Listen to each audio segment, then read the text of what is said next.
آج ہم سماعت کریں گے روزے کی حالت میں قے ہونا۔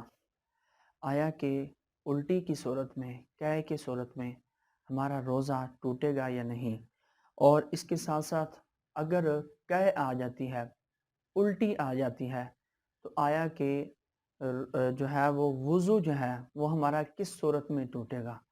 اور تیسرا مسئلہ یہ کہ جب قے آتی ہے وہ کھانے کی، پینے کی یا کڑوے پانی کی، اگر وہ کپڑوں پر لگ جائے تو آیا کہ کپڑے نجس ہوں گے یا نہیں، کہ آیا کہ کپڑے پاک رہیں گے یا ناپاک رہیں گے۔ اس حوالے سے آج کی ہماری یہ ویڈیو ہے۔ آپ سے گزارش ہے کہ اس ویڈیو کو شروع سے آخر تک ضرور دیکھیے گا۔ بعض اوقات جب روزے میں قے آنے لگتی ہے تو لوگ پریشان ہو جاتے ہیں، بلکہ بعض تو یوں سمجھتے ہیں کہ روزہ جو ہے وہ روزے میں خود بخود قے ہو جانے سے جو ہے وہ روزہ ٹوٹ جاتا ہے۔ لوگ یہ گمان کر لیتے ہیں، حالانکہ ایسا بالکل ہی نہیں ہے کہ اگر روزے میں خود بخود قے آ جائے تو اس سے روزہ نہیں ٹوٹتا۔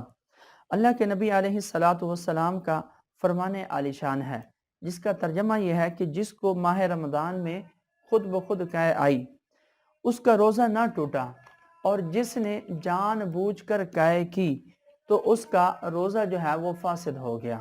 روزے میں خود بخود قے کتنی ہی کیوں نہ ہو جائے، خواہ بالٹی بھر ہی کیوں نہ ہو، تو فرمایا اس سے روزہ نہیں ٹوٹتا۔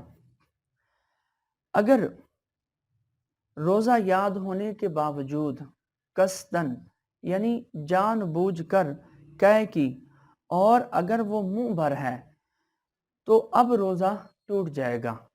یاد رہے کہ روزے کی حالت میں جان بوجھ کر الٹی کر دی، اور وہ ہے بھی منہ بھر۔ منہ بھر کیا ہے کہ جو بغیر روکے نہ رکے، اور فرمایا کہ اسے بلا تکلف نہ روکا جا سکے تو وہ منہ بھر ہے، اور وہ کھانے پینے یا پانی کی ہے، تو فرمایا اس صورت کے اندر روزہ ٹوٹ جائے گا۔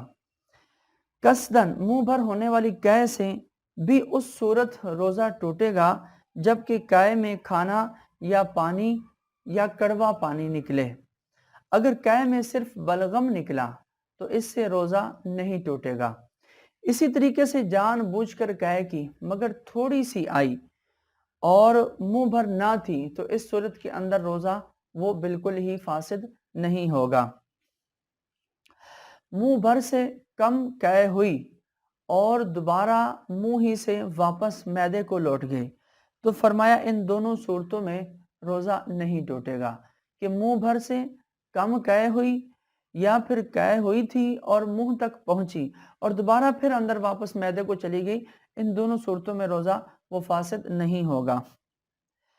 منہ بھر قے بلا اختیار ہو گئی تو روزہ تو نہ ٹوٹا، البتہ اگر اس میں سے ایک چنے کے برابر بھی واپس لوٹا دی تو روزہ ٹوٹ جائے گا، اور ایک چنے سے کم ہو تو روزہ نہ ٹوٹے گا۔ اب آ جائیے کہ جب قے ہوتی ہے وضو کی حالت میں اگر الٹی آ جائے تو آیا کہ وضو باقی رہے گا یا نہیں رہے گا۔ وضو کی حالت میں جان بوجھ کر اگر کسی نے قے کر دی یا خود بخود ہو جائے، دونوں صورتوں میں وضو جو ہے وہ ٹوٹ جائے گا۔ کسی نے جان بوجھ کر الٹی کی اور اس کا جو ہے وہ کھانے اور پینے کی یا کڑوا پانی نکلا، اور الٹی جو قے تھی وہ بھی منہ بھر تھی، تو روزہ بھی ٹوٹ گیا اور وضو بھی ٹوٹ گیا۔ اگر کسی نے جان بوجھ کر الٹی نہیں کی، خود بخود ہو گئی، اس صورت میں روزہ نہیں ٹوٹے گا، لیکن اس کا وضو جو ہے اس صورت میں بھی وہ ٹوٹ جائے گا۔ اگر بلغم کی منہ بھر قے ہوئی تو اس صورت میں وضو نہیں ٹوٹے گا۔ بہتے خون کی قے وضو کو توڑ دیتی ہے۔ بہتے خون کی قے سے وضو اس وقت ٹوٹتا ہے جبکہ خون تھوک سے مغلوب نہ ہو، یعنی خون کی وجہ سے قے سرخ ہو رہی ہو تو خون غالب ہے اور وضو ٹوٹ گیا، اور اگر تھوک زیادہ ہے اور خون کم تو وضو نہیں ٹوٹے گا۔ خون کم ہونے کی نشانی یہ ہے کہ پوری قے جو تھوک پر مشتمل ہے وہ زرد یعنی کہ پیلی ہو گئی ہو۔ اگر قے میں جمع ہوا خون نکلا اور وہ منہ بھر سے کم ہے تو اس صورت کے اندر آپ کا وضو نہیں ٹوٹے گا۔ منہ بھر قے علاوہ بلغم کے ناپاک ہے۔ منہ بھر قے علاوہ بلغم کے ناپاک ہے۔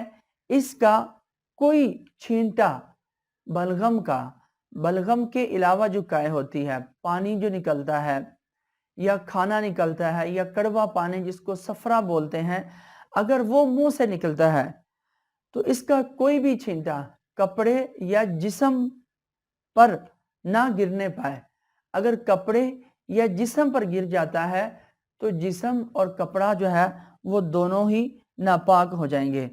آج کل لوگ اس میں بڑی بے احتیاطی کرتے ہیں کہ کپڑوں پر چھینٹے پڑنے کی کوئی پرواہ نہیں کرتے، اور منہ وغیرہ جو ہے وہ اس پر جو ناپاک قے ہوتی ہے اس کو بلا جھجک اپنے کپڑوں سے پونجھ لیتے ہیں، صاف کر لیتے ہیں، یا یوں ہاتھ مار کے ہاتھ کے اوپر اس وہ قے کو مل لیتے ہیں، تو اس صورت میں وہ کپڑے اور جسم ناپاک ہو جاتا ہے۔ اللہ رب العزت ہمیں ایسی نجاست سے بچنے کا ذہن عطا فرمائے۔ آمین بجاہ نبی الامین صلی اللہ تعالی علیہ وآلہ وسلم۔